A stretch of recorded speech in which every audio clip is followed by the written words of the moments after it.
नमस्कार, स्वागत है आपका अपनी क्लासेज में। अपने आज सिंथेसिस की यानी सिंपल टू सिंपल में चेंज करने के लिए एक एक्सरसाइज लेकर आए हैं और इनको अपने कल समझ लिया था और आज इनकी एक्सरसाइज लेकर आए हैं। तो देखते हैं अपने सेंटेंस को। He finished his lunch, he went to school. इसको दो सिंपल सेंटेंसेज है, एक ही यहाँ तक हो गया, दूसरा ही वेंट टू स्कूल यहाँ तक, यानी दो को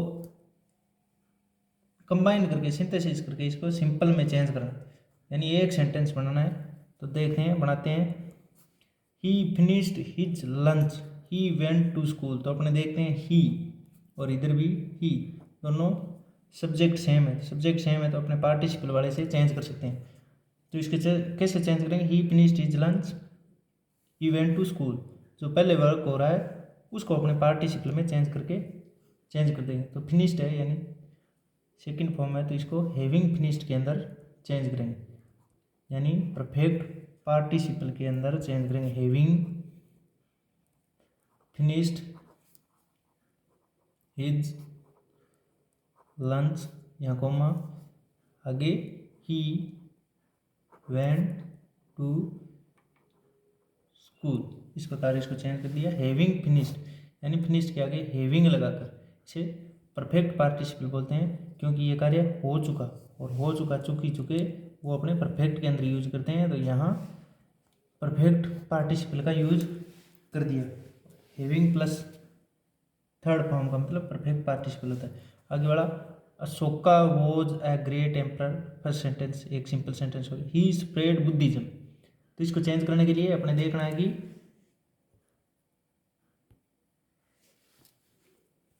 Ashoka was a great emperor, he spread Buddhism, यानी अशोका के बारे में आगे वाले सेंटेंस के अंदर बताया है। यानी Ashoka was a great emperor, Ashoka का ही आगे, अशोका को ही आगे डिस्क्राइब किया गया है, अशोका को ही आगे मॉडिफाई किया गया। यानी Ashoka was a great emperor, Ashoka ही है जो ग्रेट एम्परर, यानी अशोका को ही ये वाला ग्रेट एम्परर बताया गया है। ये इसका कम्प्लीमेंट है, ये वाला ए ग्रेट एम्परर अशोका के लिए यूज है, इसे कम्प्लीमेंट बोलते हैं, जो लिंकिंग वर्ब के बाद आता है। यानी लिंकिंग जो सिर्फ लिंक का काम करिए, इनको इजारे वॉज वर जो केवल यहाँ लिंक का काम करिए, यानी इन दोनों को जोड़ने का काम करिए। अशोका ही है जो क्या है, ग्रेट एम्परर, यानी अशोका ही था जो ग्रेट एम्परर था। तो इसको अलग अलग लिखने के बजाय अपने अगर सिंपल सेंटेंस में चेंज करें तो इसको फ्रेज इन अपोजिशन या नाउन इन अपोजिशन में, जो अपने कल सीखा था कि जो नाउन जिसकी विशेषता बता रहा है उसको उसी के साथ कोमा लगा कर लिख दें, अपोजिट लिख दें, तो वो फ्रेज इन अपोजिशन या नाउन इन अपोजिशन हो जाती है। जैसे इसकी नाउन है अशोका, इस नाउन के बारे में ये आगे वाला बता रहा है, तो इसको भी विस्तारित करा है, तो इसको अपोजिट में यानी इसके बराबरी ये वाली लिख देंगे। अशोका ही क्या है, ग्रेट एम्परर था। तो Ashoka a great emperor, Ashoka ही क्या है, ए ग्रेट एम्परर है। अब आगे वो सेंटेंस जो ही है, ही किसके लिए, अशोका के लिए। तो अशोका तो अपने पहले से लिख ही रहे हैं, अशोका ही है ग्रेट एम्परर है, और ही भी अशोका ही है, तो इस ही को लिखने की जरूरत नहीं है। आगे जो सेंटेंस है वो लिख देंगे स्प्रेड, यानी अब ये अपने वर्ब थी, ये एक वर्ब इसमें लगाई है, तो सिंगल वर्ब होने के कारण ये सिंपल सेंटेंस होगी, यानी इसके अंदर फाइनाइट वर्ब एक ही है, और फाइनाइट वर्ब एक हो उसे ही सिंपल सेंटेंस बोलते हैं। बुद्धिज्म, तो Ashoka a great emperor spread Buddhism, यहाँ से ये वर्ब यूज होकर आगे का सेंटेंस अपने उतार दिया। तो इस प्रकार ये फ्रेज इन अपोजिशन या नाउन इन अपोजिशन का यूज करके इस सेंटेंस को अपने कंबाइन कर दिया। सिंपल दो थे, इनको एक में कन्वर्ट कर दिया। इसी प्रकार थर्ड है, she wanted to learn English, she joined a coaching centre. She wanted to learn English, she joined a coaching centre. इसमें भी सी दोनों सब्जेक्ट एक है, तो इसको अपने इन्फिनिटिव की सहायता से इसको जोड़ सकते हैं। और इन्फिनिटिव अपने को पता है क्या बताता है, पर्पज। इसमें देखते हैं, she wanted to learn English, वह इंग्लिश सीखना चाहती थी। She joined a coaching centre, तो इसका उद्देश्य हो गया कि वो कोचिंग सेंटर क्यों ज्वाइन करना चाहती है, क्या उद्देश्य है। तो उद्देश्य है कि वो इंग्लिश सीखना चाहती है, इसलिए वो कोचिंग सेंटर ज्वाइन करना चाहती है। वो ज्वाइन इसलिए कर रही है या इसलिए ज्वाइन किया कि वो इंग्लिश सीखना चाहती थी, तो इसलिए अपने ये पर्पज हो गया, उद्देश्य हो गया, रिजल्ट हो गया, तो अपने इसको इन्फिनेटिव की सहायता से जोड़ सकते हैं। इन्फिनेटिव अपने कल करके देखा था कि इन्फिनेटिव में चेंज करते हैं तो टू प्लस वर्ब की फर्स्ट फॉर्म का यूज किया जाता है। अपने इसमें करेंगे, जो उद्देश्य बता रहा है उसको टू प्लस वर्ब की फर्स्ट फॉर्म में चेंज कर दें। शी वांटेड को लिखने की ज़रूरत नहीं है क्योंकि वो ही चाह रही है, कौन, सी, ये। तो टू लर्न इंग्लिश, कोमा आगे जो सेंटेंस है, she join a coaching centre to learn English, क्योंकि उद्देश्य यही है, टू लर्न इंग्लिश क्यों जाती है या वो कोचिंग ज्वाइन क्यों करती है, टू लर्न इंग्लिश, इंग्लिश को लर्न करने, सीखने के लिए। तो ये उस उद्देश्य को टू प्लस वर्ब की, ये वर्ब की फर्स्ट फॉर्म है, तो इसको अपने सेंटेंस में जोड़ दिया, पहले लगाओ या बाद में, एक she joined a coaching centre, वो आगे वाला सेंटेंस अपने लिख दिया। इसी तरह थर्ड सेंटेंस कर लिया आपने। अब fourth, the boy was hungry, he ate a banana. The boy, ही क्या है, ही, तो इसको अपने पार्टिसिपल के द्वारा भी जोड़ सकते हैं। तो पार्टिसिपल के द्वारा जोड़ें या इसको फ्रेज अपोजिशन में या डायरेक्ट एडजेक्टिव की सहायता भी से भी जोड़ सकते हैं, क्योंकि द बॉय ही क्या है, हंग्री है, तो इसको the hungry boy eight a बनाना इससे भी जोड़ सकते हैं। इसके अलावा पार्टिसिपल से भी जोड़ सकते हैं। पार्टिसिपल का मतलब आईएनजी या वर्ब की सेकंड फॉर्म, थर्ड फॉर्म या हैविंग थर्ड फॉर्म के रूप में अपने चेंज करके लिख सकते हैं। जैसे बीइंग, क्योंकि वॉज वर इजारे में हो तो वहाँ बीइंग में चेंज कर देते हैं इसको, वर्ब को, और आगे जो होता है उसको उतार देते हैं, हंग्री, बीइंग हंग्री। द, ही कौन है, द बॉय, तो बॉय एट ए बनाना। और इसी को अगर अपने डायरेक्ट एडजेक्टिव की सहायता से जोड़े तो इसको किसे, ये तो हो गया पार्टिसिपल की सहायता से। पार्टिसिपल यानी दो सब्जेक्ट सेम हो, यानी द बॉय के लिए ही है तो ये दोनों सब्जेक्ट सेम हो गए। तो सेम सब्जेक्ट हो तो वहाँ पे अपने वर्ब को चेंज करके पार्टिसिपल में चेंज कर देते हैं, जिससे अपने सिंपल टू सिंपल हो जाता है, यानी सिंपल में कंबाइन कर देते हैं। और इसी को अगर एडजेक्टिव की सहायता से डायरेक्ट एडजेक्टिव के रूप में इस द बॉय के साथ हंगरी को कनेक्ट करें तो कैसे जुड़ेगा, द हंगरी बॉय, आगे ही किसके लिए, तो इसी द हंगरी बॉय के लिए, द बॉय वॉज हंगरी, तो वो ये क्या है, हंगरी, हंगरी कौन है, बॉय, यानी हंगरी किसके लिए है, बॉय के लिए। तो इसको अलग ना लिखकर इसके साथ डायरेक्ट लिख दें तो भी ये चेंज कर सकते हैं। तो अब आगे ही किसके लिए, तो द बॉय के लिए, तो ही को छोड़ देंगे। अब एट ए बनाना। इस प्रकार डायरेक्ट एडजेक्टिव का यूज करके भी चेंज कर सकते हैं और पार्टिसिपल का यूज करके भी सेंटेंस को चेंज किया जा सकता है, यानी दोनों टाइप से अपने सिंपल टू सिंपल में चेंज कर सकते हैं। इसी तरह the boy is very intelligent, he solved the sum. The boy is very intelligent, तो बॉय ही क्या है, इंटेलिजेंट है, ही सॉल्व्ड द सम। तो इसको अपने बॉय इंटेलिजेंट है तो इसको डायरेक्ट एडजेक्टिव के द्वारा अपने चेंज कर सकते हैं। कैसे, द यानी बॉय के आगे ही जो विशेषता बताई गई है, जो एडजेक्टिव का यूज किया है, इस एडजेक्टिव को उस नाउन के साथ ही जोड़कर, यानी इस नाउन की ही विशेषता है कि वो नाउन है जो क्या है, इंटेलिजेंट है। तो इंटेलिजेंट बॉय, आगे जो सेंटेंस ये तो पूरा हो गया, आगे जो बचा ही सॉल्व्ड द सम, तो ही किसके लिए, इस इंटेलिजेंट बॉय के लिए। तो आगे वो ही को छोड़कर, सब्जेक्ट को छोड़कर आगे वर्ब से लेकर आगे तक लिख देंगे, द सम। इस प्रकार अपने इसको डायरेक्ट एडजेक्टिव के रूप में चेंज करके इसको सिंपल में कन्वर्ट कर दिया, सिंगल सिंपल सेंटेंस में कन्वर्ट कर दिया। अब आगे he saw a snake, he shouted loudly, he saw a snake, he shouted loudly, इसमें भी दो सब्जेक्ट है, दोनों ही सेम है। और इसको अपने चेंज करें तो इसको प्रीपोजिशनल फ्रेज के रूप में भी चेंज कर सकते हैं, इसको अपने पार्टिसिपल के रूप में भी चेंज कर सकते हैं। प्रीपोजिशन के रूप में करें तो कैसे करेंगे, प्रीपोजिशनल फ्रेज के रूप में चेंज करें तो प्रीपोजिशनल का मतलब आगे जिस वर्ब को अपने चेंज करें, क्योंकि वर्ब को ही चेंज करना होता है, क्योंकि दो वर्ब अगर एक सेंटेंस में हो तो वो सिंपल सेंटेंस नहीं हो सकता, वो तो कंपाउंड या कम्प्लेक्स सेंटेंस होगा।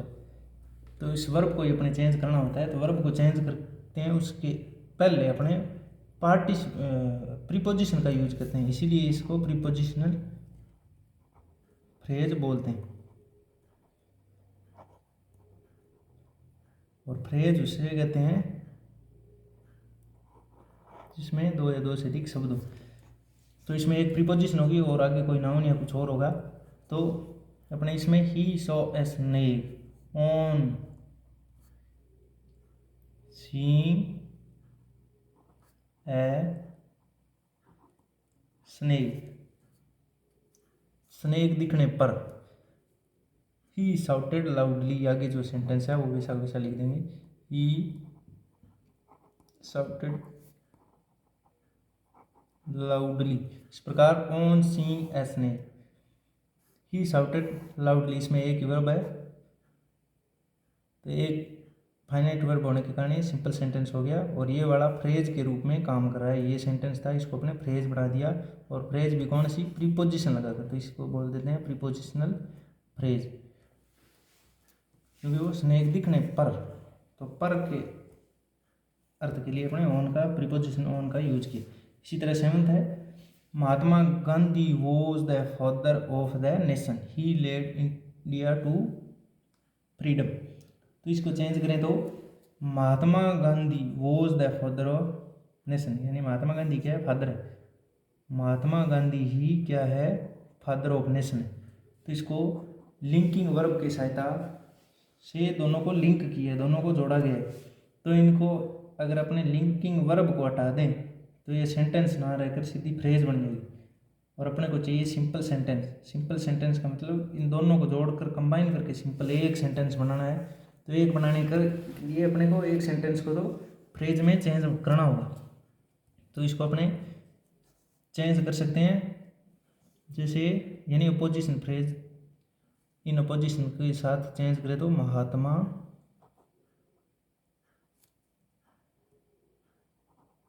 गांधी, महात्मा गांधी क्या है, the father of the nation. तो फ्रेज इन अपोजिशन में, यानी इसके अपोजिट में जो फ्रेज दे रखी है उसको लिखते हैं। अपोजिट का मतलब होता है बराबर में लिखना, जिसकी विशेषता बताई गई उसको कॉमा लगाकर उसी के बारे में आगे लिख देना। यानी महात्मा गांधी ही क्या है, द फादर ऑफ नेशन है, फादर ऑफ द नेशन। अब आगे जो सेंटेंस है उसमें ही जो सब्जेक्ट को छोड़ना है, क्योंकि ही कौन है, द फादर ऑफ नेशन है, और फादर ऑफ नेशन कौन है, महात्मा गांधी। तो इस ही को लगाने की जरूरत नहीं, क्योंकि ही ये प्रोनाउन है, और प्रोनाउन अपने नाउन के स्थान पर यूज करते हैं, तो नाउन अपने अब इस सेंटेंस का सब्जेक्ट बन गया है। So Mahatma Gandhi the father of nation led India to freedom. तो इस प्रकार फ्रेज इन अपोजिशन या नाउन इन अपोजिशन का यूज करके भी अपने सेंटेंस को सिंपल टू सिंपल में चेंज कर सकते हैं, यानी सिंपल में चेंज कर सकते हैं, यानी ये सिंपल बना दिया हमने। अब इसी तरह 8th नंबर है, he worked hard, he passed the exam, he worked hard, he passed the exam. तो इसको अपने जिरंड फ्रेज के रूप में भी चेंज करके लिख सकते हैं। जिरंड किसे कहते हैं, जो आईएनजी के रूप में, जिरंड उसे कहते हैं, यानी जिरंड फ्रेज के रूप में।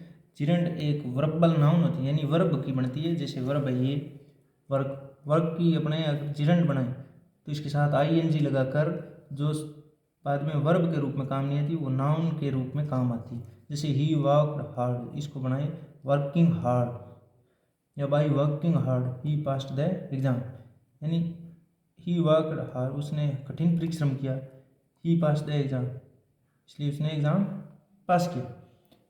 तो इसको अपने ऐसे कहें, कठिन परिश्रम के द्वारा उसने एग्जाम पास किया। तो के द्वारा के लिए यानी जिरंड बनानी पड़ेगी फ्रेंच। जिरंड बनाने के लिए अपने आईएनजी यानी बाई वर्क की जिरंड यानी आईएनजी लगाकर इसको नाउन बना दिया, क्योंकि प्रीपोजिशन के बाद हमेशा ही नाउन आती है। तो बाई वर्किंग हार्ड यानी अभी जिरंड बन गई। तो अब इसकी विशेषता बताएगी, by working hard he pass the exam. जो किसी का माध्यम बने उस वहाँ जिरंड का यूज कर सकते हैं। जैसे ये पास करने के लिए इसका माध्यम क्या बना है, वर्किंग हार्ड, यानी ये माध्यम बन रहा है, तो इसके लिए अपने जिरंड का यूज करके भी सेंटेंस को चेंज कर सकते हैं। इसी तरह और ये नाउन का काम करिए, यानी नाउन फ्रेज बन गई है, by working hard he pass the exam. इस प्रकार जिरंड फ्रेज का यूज करके भी अपने इसको चेंज कर सकते हैं। 9th number, the sun rose the birds began to chirp. इसको एडवर्बियल फ्रेज के रूप में अपने एडवर्बियल फ्रेज किसे कहते हैं, जो एडवर्ब के रूप में काम करे। एडवर्ब किसे कहते हैं, जो वर्ब की विशेषता बताई। तो यहाँ वर्ब की विशेषता क्या बता रहा है, द सन रोज होने का काम करा है। ये क्या बता रहा है, ये वर्ब की विशेषता बता रहा है कि रोज कौन हो रहा है, सन, यानी उठ रहा है या उग रहा है, तो वो विशेषता बता रहा है। The bird began to chirp, तो इसको अपने एडवर्बियल फ्रेज में चेंज कर सकते हैं। तो जैसे एट द सनराइज, इन दोनों को एक साथ लिख दिया तो ये एडवर्ब बन गई, एट द सनराइज, और ये नाउन के रूप में काम करी। तो अब ये इसकी विशेषता बताएगी, यानी इस बर्ड्स बिगेन कब करती है, चिरप करना, एट द सनराइज, जब सूर्य उदय होता है तब।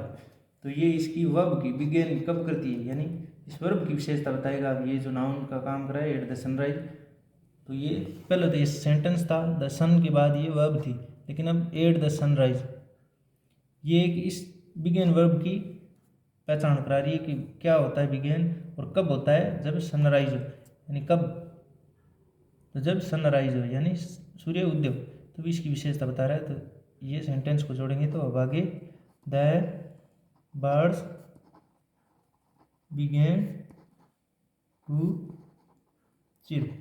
इस प्रकार अपने एट द सनराइज, यानी इसको एडवर्ब बना दिया। एडवर्ब का मतलब जो वर्ब की विशेषता, वर्ब कौन सी, इसकी विशेषता बता रहा है। ये बर्ड कब बिगेन करते हैं, जब सनराइज। तब कहोगे ये भी ऐसे ही तो था, नहीं, ये ऐसे नहीं था, ये अलग अलग थे, सन और रोज, इनको एक साथ लिख दिया तब ये, और एट के बाद ये आया है, तो एट प्रीपोजिशन है, और प्रीपोजिशन के बाद नाउन की जगह बनती है, तो ये दोनों मिलकर नाउन का काम करें। आगे है, the room was dirty we clean it.